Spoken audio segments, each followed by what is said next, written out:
Speech off. Hi guys, welcome back to my channel. So it is about 10:30 p.m. Let's see if I don't wake up the house, but another hot day, so this is when I can film because the AC sounds like a Mack truck. So this is what we're doing.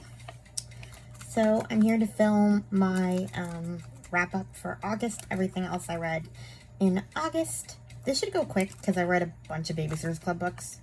So I'm going to go through those first because there's a lot. I started with Mallory Hates Boys and Gym, Babysitters Club 59. I gave it 3 stars. Essentially, that's what it is. Mallory hates gym class. She's not good at it. The boys make fun of her. It's boring. That one was boring. And I didn't care, like, at all. Although her gym teacher kind of sucks. Oh, and I thought her way of getting out of it was kind of ingenious. Just by misbehaving and, like, getting herself detention. She's like, yep, this is preferable. Anyway, mystery at, then, yeah. I read Babysitter's Club Mystery number 6, Mystery at Claudia's House. I don't remember what this one was about. What was it about? Oh, what's Janine up to? Essentially, she was taking Claudia's clothes and stuff. Is she a kleptomaniac? That was dumb. 2 stars. Then I DNF'd, starring the Babysitters Club, Babysitters Super Special number 9. It sounds like they're all in a musical, and I didn't care. I barely like the Super Specials, except for the one where they got stranded on an island. That was the only fun one. Oh yeah, and Babysitter's on Board, but that was more nostalgia. The rest of them I was bored with. So I've decided I'm going to skip ones that don't look interesting because I want to get to where Dawn moves to California. I've been dying to get there, but I was going in order of the podcast, so I'm going to skip some. Which leads me to... I also skipped... I think there's another mystery after that. No. Marianne's Makeover was the next one I read. Babysitters Club 60. I am reading all the main books because I bought the audiobooks, so I at least have to listen to them once. Anyway, 2 stars. This one was boring. Marianne wants a makeover. Everybody hates her because she's not plain Marianne. God forbid. Dull. Then, Jessie and the Awful Secret, Babysitters Club 61. Now we're getting somewhere. I like the ones with real issues. In this one, she discovers that a girl in her ballet class has anorexia. She suspects she has anorexia, so she doesn't know what to do with it. It was interesting. Then we have Christy and the Worst Kid Ever, Babysitters Club number 62. The Papadakis family become foster parents and take on this unruly foster child named Lou. She's kind of bad, and they realize that it's because she has a bad home life, obviously. Like, she's been through some stuff. But honestly, this one was really unrealistic because they don't let even adults babysit foster children, let alone teenagers. Like, I was kind of like, what are we doing here? You don't just let adult, like, 13-year-old girls babysit potentially abused foster children. Like, that's... Thankfully, Lou's situation was just, like, her mom left them, and then dad died, and so they got split up. So I'm not saying that she didn't suffer, but she wasn't, like, being, like, beaten or anything like other kids. But, like, typically speaking, you don't even let, like, your mother can't babysit your foster child. You have to, like, get only another foster parent, or, like, you have to certify. It's a whole thing to be able to babysit a foster kid. So a teenager wouldn't even be able to do it. So anyway, I don't know why I care that much, but whatever. Then I read Claudia's Friend, crossed out. I know I skipped another mystery in between, but I guess I forgot to write it down. But this one is about Claudia having trouble in school, and they're tutoring her, and Stacy becomes kind of a pill, being a very bossy tutor. And they also talk about Shay. He's also having trouble in school, and him and Claudia kind of tutor each other, so they help each other out. And there's a whole mystery about who is leaving notes for the Babysitters Club. Do they have a secret admirer? Whatever. And then the last one I read was Dawn's family feud. I know that, I'm forgetting your name. It's late. Ravenclaw reads. I'll remember at some point. She said that she's not a huge fan of Dawn. I actually like Dawn. I find her family really interesting. I think that basically in this book, Jeff, her brother, comes to visit from California, and they're all kind of feuding because family differences again. Marianne's dad is trying to be Jeff's best friend, and Jeff hates everything he does, and Dawn sides with her brother, and it's a whole thing. Everybody's fighting. So, yeah. But I don't know.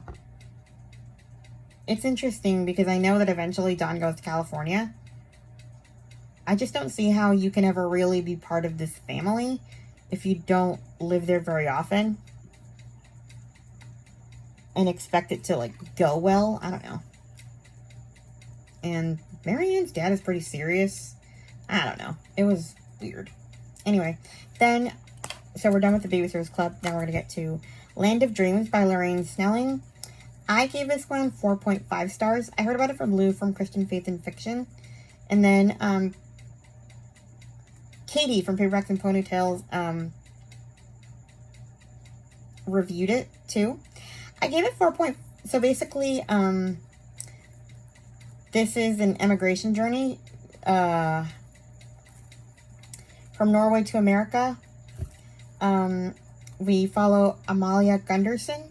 She is on her way to America from Norway, and she makes a promise to a dying mother, vowing to watch over her 5-year-old daughter, Ruth. And yeah, it's pretty much their story about how they survive. Ruth inherits some property, essentially, like a sort of bed and breakfast type thing. A farm. And they have to turn it into a boarding house. It's a whole thing. And I really enjoyed this book. There's kind of there's a romance in it too, which I enjoyed because it wasn't enemies to lovers, and I love a good adoption story. The only reason I gave it 4.5 stars is because I wanted more with Amalia's mom. Like, before she died. Like, I needed a little bit more exposition, like where we see Amalia get on the boat, where we see them get to know each other, see the bond with the mother and the daughter before mom dies. Literally, we start in page 1. Amalia, you're needed in cabin 10 for cholera, and like the mom is like dying right there, and immediately, pretty much on page 1, she tells her, can you take care of Ruth? Sure, okay. Like, I needed more.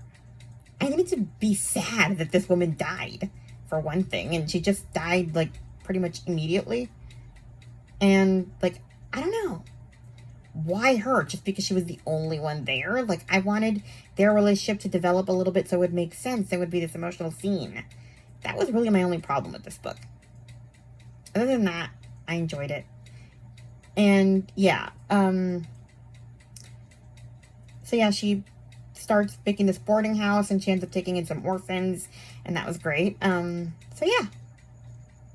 I can't wait for book 2 in this series. Then, an unexpected turn of events happened. I discovered that the Unselected Journals of Emma M. Lyon is on audio now. They're coming out slowly, I think a couple a month. And so books 1 through 3 were out. Well, actually, 3 just came out like a few days ago, so I've read that. But I read all 3. I listened to all 3. And I heard about these from, honestly, a lot of people. Chantel and Anne from In Search of Wonder, and mostly from Jen's Reading Life. She was doing a read-along of this series, and I'm so sad that now they're on audio and I missed out on the fun, but I guess I can always go and listen to the lives. But essentially, most people know about these books, so I'm not really going to talk about them too much. It's her journals. This takes place in 1883, and Emma M. Lyon has returned to her London neighborhood of St. Crispian's. But her plans to have I guess more of an education are sabotaged by her evil cousin Archibald. He pretty much cheated her out of her money and stuff. It's a whole thing. He's a monster. And he breaks his leg in volume 3. I know I'm spoiling a little bit, but put it this way. I've never claimed to be a saint. I was so happy when he broke his leg. It brought me joy. Judge me, God. Judge me. I hate him. He sucks. Anyway, there's so many funny characters in this series. Like, it's very funny. And just her, she's so witty. I can't wait for volume 4. It comes out, I think, on September 11th. Volumes 4 and 5 come out in September on audio, so yeah, I'm going to catch up pretty quickly. And they're actually shorter than I thought they'd be. We meet Aunt Eugenia, and yeah. In the second book, she gets a tenant, and they start passing notes to each other and stuff. I hope those two get together because their banter is funny. And they seem to like each other. That's who I'm rooting for. I also read the rest of the Stella Diaz series. Stella Diaz to the Rescue. I gave it 3 stars. Is this where Stella gets her citizenship? I can't remember anymore. It's been too long. I should have done this sooner. I gave it 3 stars. Why did I give it? I don't know. I have a problem. What happened in this book? I know in the last book she graduates from elementary school. Stella Diaz Leaps to the Future. I gave that one 5 stars. That one was good. I enjoyed that one a lot. Oh. I think this is where her friend in Stella Diaz to the Rescue has, like, her friend's dad. She finds out that he's sick, and so she starts trying to, like, make him feel better about it, and it only makes it worse, and it made me cringe so hard, and that's why I gave it less of a rating. Like, not as high of a rating.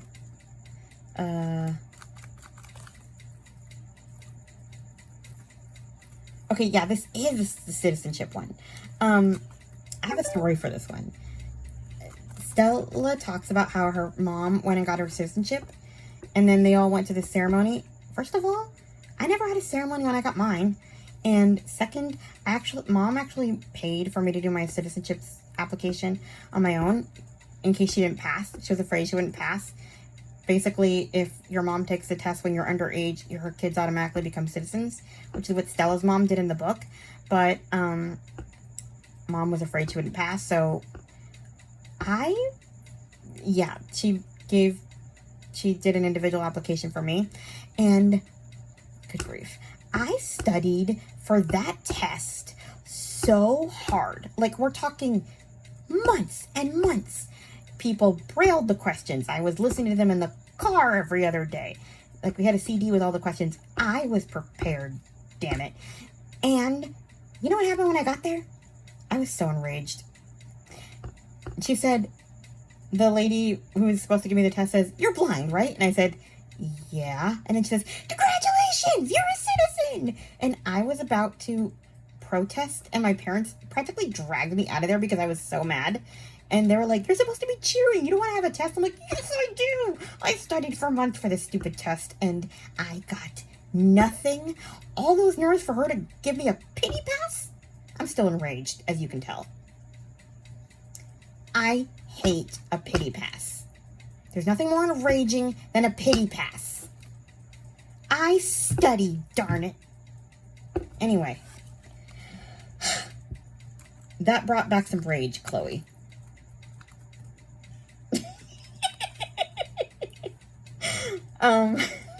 So thanks, Chloe, for this lovely book series. I did enjoy it, except for that one. That one, it just brought back I didn't even get to go to the ceremony. I didn't have a ceremony. And honestly, I probably would have been pretty mad about the ceremony too, because I worked hard and I didn't even get to show for it. Anyway, That was way too much about me. Stella Diaz leads to the future. Wants to be in the magnet program. She graduates elementary school. It was a nice ending. Now on to some women's fiction. My Daughter's Keeper by Sheila Norton. This is another Chloe new release. This one came out on my birthday, actually, on the 21st of August. Basically, this one was twisty. So basically, this woman gets a divorce from her husband. He's cheating on her with an older woman. And they have a 6-year-old daughter named Daisy. And the older woman is rich. She has 2 children. And Daisy starts talking about how one of the kids is mistreating her, the older child. And the mom doesn't know what to do about it because, you know, she needs them for childcare. She's not doing well. The mom also makes some questionable decisions that made me crazy, but the twist at the end, I never saw coming, and I won't spoil it, but it was a great read. Sheila Norton is a new auto buy for me, which is why I read another one by her called A Good Enough Mother by Sheila Norton.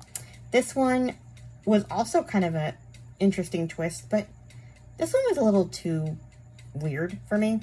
This one's about a single mother who has 2 children. Abusive husband. She ditched him.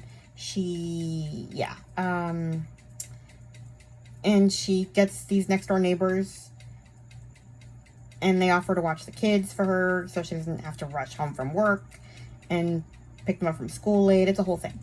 And she hears from her daughter that stuff is going on at their house, and it's not bad enough where it's like abusive, but she's kind of like a little concerned about what she's being told. And yeah, I'm not going to say anymore because you need to see the twist. Oh yeah, and her daughter Mia's kind of a liar, so she's not sure whether to believe her or not. And the last book I read was Under a Sky on Fire by Suzanne Kelman. I gave this one 5 stars, I think. I forgot to write it down, but I'm pretty sure. This is about 3 women who are all doing war work and kind of their bond. I forget all their names already. Bad. One of them has her husband deployed to war, and she has 2 children that she sends to the countryside. And she gets some war work, like secret stenography, essentially.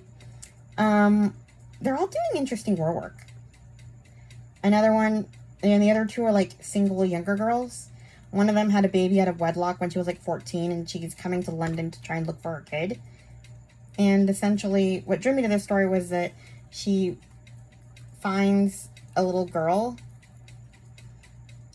Okay, Lizzie is her name, the kid with the little girl. So she finds this other little girl, and she wonders if